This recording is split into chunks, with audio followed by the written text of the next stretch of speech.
मित्रांनो, मी Nanda. Global online मराठीमध्ये आपले स्वागत आहे. आजच्या लेक्चरमध्ये आपण महाराष्ट्र लॉ सीईटी जी की 5 इयर्स आणि 3 इयर्ससाठी घेतली जाते, ज्याला आपण लॉ सीईटी म्हणतो, त्याच्यामध्ये आपण कायदेशीर तर्क आणि कायदेशीर योग्यता हा पाठ पाहत आहोत.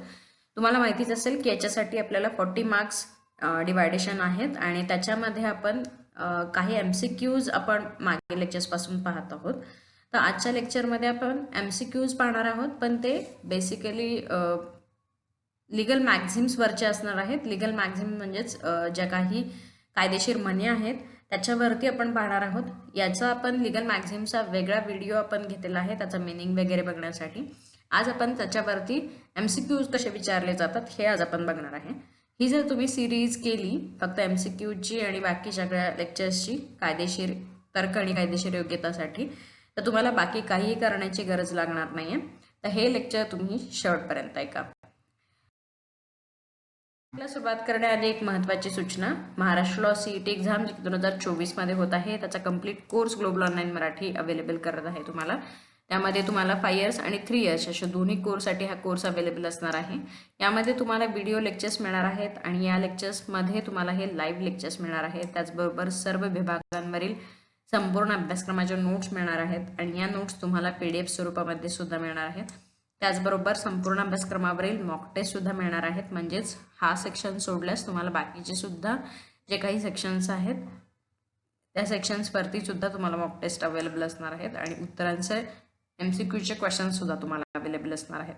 सो ऑलरेडी डेट डिक्लेअर्ड झालेली आहे महाराष्ट्र लॉ सीईटीची, त्यामुळे वेळ न घालवता तुम्ही या कोर्सला पटकन जॉईन करू शकता. दिलेल्या कॉन्टॅक्ट नंबरवर व्हॉट्सअप करून, किंवा तुम्ही ग्लोबल ऑनलाईन ॲप डाउनलोड करू शकता प्ले स्टोअरवर जाऊन आणि तिथे जाऊन सुद्धा तुम्ही हा कोर्स परचेस करू शकता.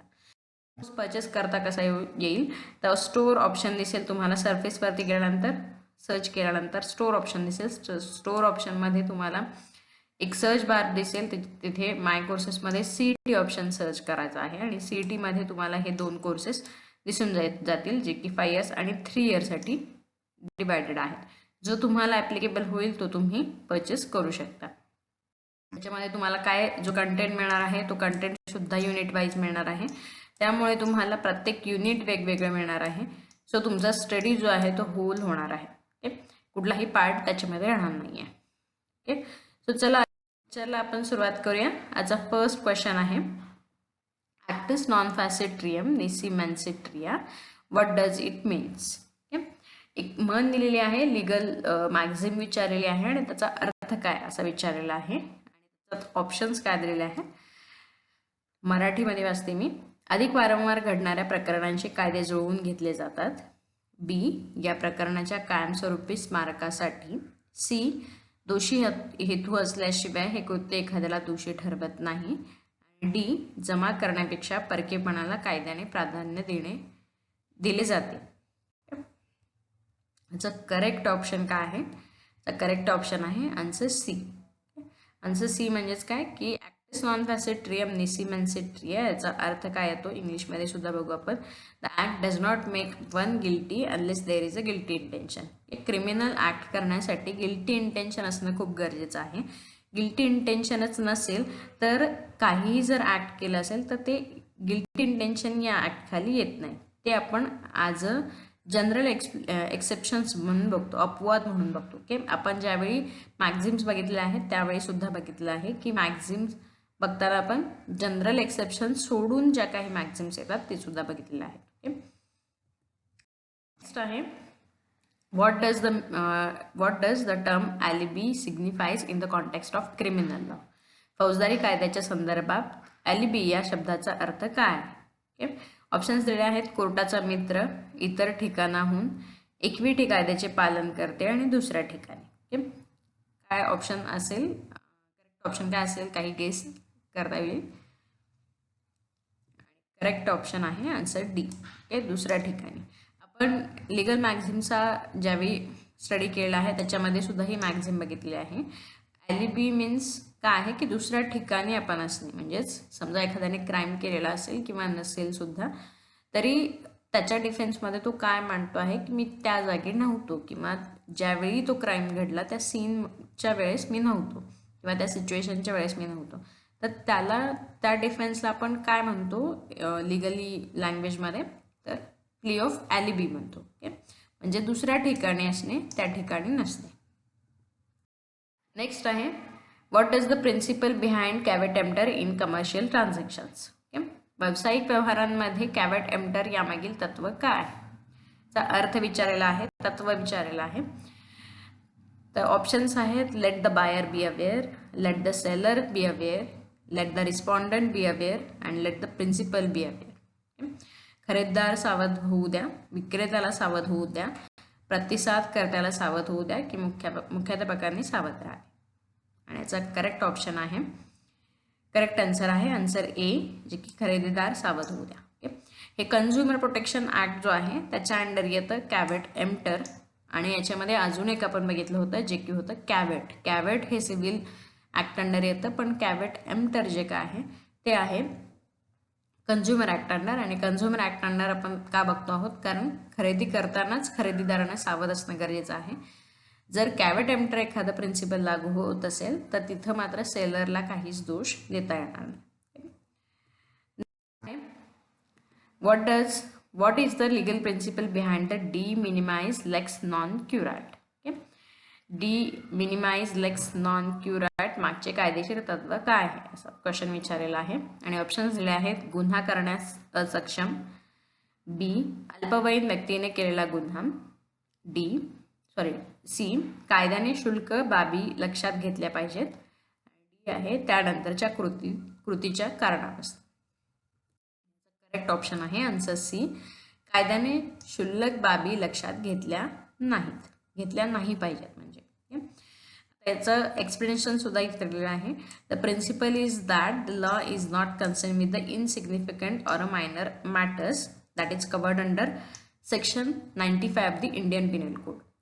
म्हणजेच काय की ज्या छोट्या छोट्या गोष्टी आहेत किंवा मायनर मॅटर्स आहेत, एखाद्याला फक्त डीच केलं आहे किंवा मग थोडंसंच मारलं आहे त्याच्यामुळे काहीच इंजुरी नाही झालेली आहे किंवा काहीच त्याला डॅमेजेस नाही आहेत, अशा वेळेस डायरेक्टली कोर्टमध्ये येऊन ती मिटवायची नाही आहेत. छोटी मोठी भांडणं असतील तर तिथे कायदा त्या बाबतीत म्हणजे त्याची बाब घेणार नाही.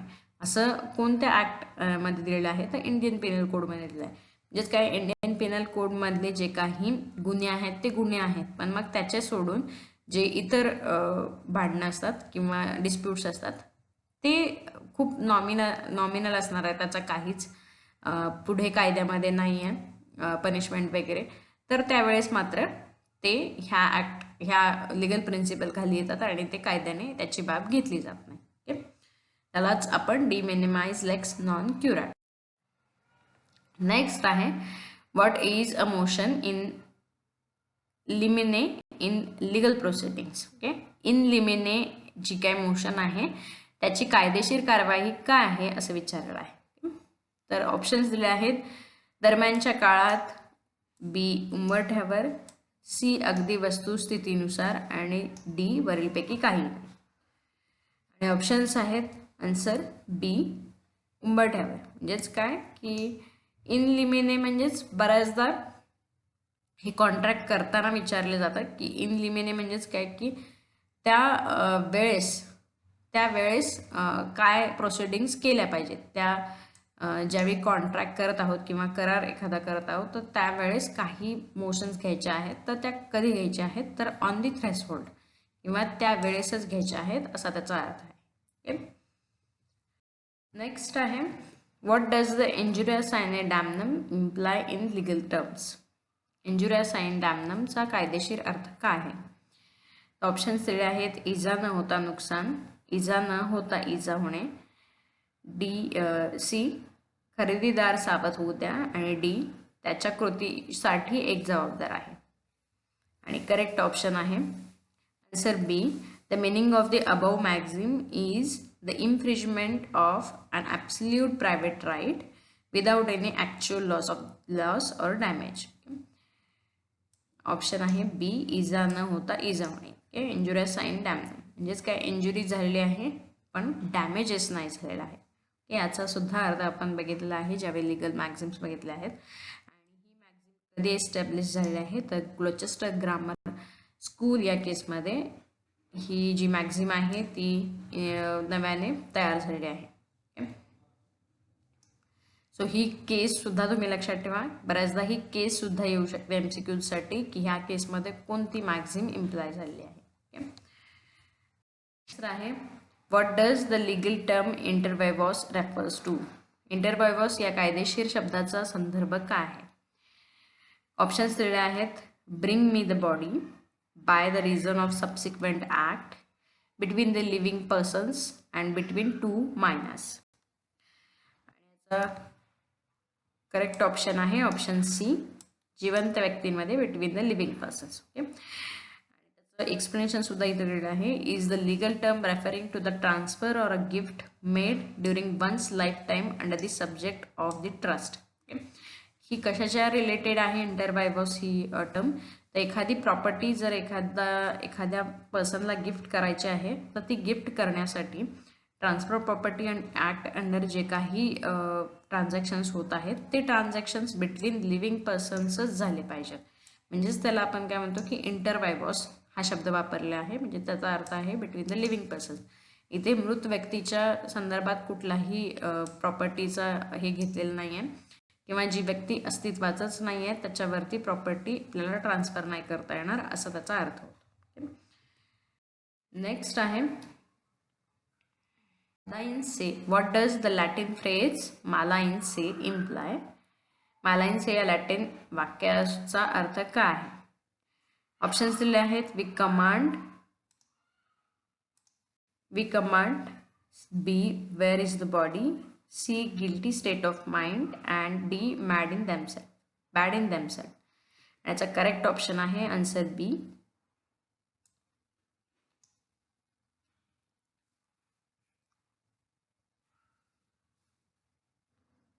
Sorry, there is answer D, 1 is the correct. So the phrase is used to conduct assist as sinful or inherently wrong by the nature, independence of the regulations governing the conduct. Okay, माला in से म्हणजेच bad in themselves option आहे correct option. Okay, so correct option is the D1. स्वतःमध्येच वाईट असते म्हणजेच त्याचा intention किंवा motive जे आहे तोच चुकीचा आहे आणि त्याच इंटेन्शन मोटिव्हला त्याला माला इन से म्हटलेलं आहे लॅटिनमध्ये. आणि माला इन से जर असेल तर पुढे जाऊन तो क्राईम सुद्धा होऊ शकतो. नेक्स्ट आहे व्हॉट डज द ऑबिटर डिक्टा signifies in a legal context. कायदेशीर संदर्भात ऑबिटर डिक्टा काय सूचित करते? ऑप्शन्स दिलेले आहेत. जितके ते पात्र होते, बी न्यायालयीन विचाराधीन, सी निकालाचा भाग असण्याचे कारण आणि डी निकाल देताना सांगितलेल्या गोष्टी. आणि ऑप्शन करेक्ट ऑप्शन काय आहे?